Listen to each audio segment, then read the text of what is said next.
December 9 ప్రకటన. కేసీఆర్ గారి నిరాహార దీక్ష సందర్భంలో తెలంగాణ అంతా అట్టుడుకుతున్నటువంటి సమయంలో ఢిల్లీ నుంచి వచ్చిన కాల్ ఏమని ప్రకటన చేయమంటారు అని వస్తే అప్పుడు వెంటనే కేసీఆర్ గారు జయశంకర్ గారిని అడిగారు ప్రకటన ఎట్లా ఉండాలి అని. డిసెంబర్ 9 చిదంబరం నోటి నుంచి వెలువడిన ప్రకటనను రాసింది జయశంకర్ సార్. ఆ ప్రకటన ఎట్లా ఉండాలో నిర్దేశించింది జయశంకర్ సార్.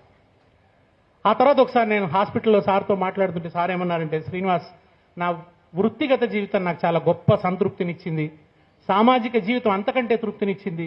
డిసెంబర్ 9 ప్రకటన తర్వాత నాకు ఇంకేం అనుమానం లేదు, తెలంగాణ తప్పకుండా ఏర్పడుతుందనే బలమైన నమ్మకం నాకు కలిగింది. మా తర్వాత తరం మీరందరూ కూడా తెలంగాణ గురించి చాలా సాధికారికంగా మాట్లాడుతున్నారు, ప్రజల్ని చైతన్యవంతుల్ని చేస్తున్నారు కనుక నాకు ఇంకే భయం లేదు, నాకు తెలంగాణ వచ్చిందనేటువంటి నమ్మకం కలిగింది అని చెప్పారు ఆయన. తెలంగాణ ఆయన చూడలేకపోయారు కానీ నిజంగా ఆయన కడశ్వాస వదిలిన రోజున స్వచ్ఛందంగా ఎన్ని లక్షల మంది వరంగల్కి ఆ రోజు తరలిచ్చారు, ఆయన అంతిమ యాత్రలో పాల్గొన్నారు. గురజాడ అన్నట్టు బ్రతికి చచ్చియు ప్రజలకెవ్వడు ప్రీతి కూర్చున్న వాడే ధన్యుడు. అట్లా ఆయన మరణానంతరం కూడా ఒక గొప్ప స్ఫూర్తినిస్తూ మనందరి తలపులలో ఆయన చిరంజీవిగా నిలిచి ఉన్నారు.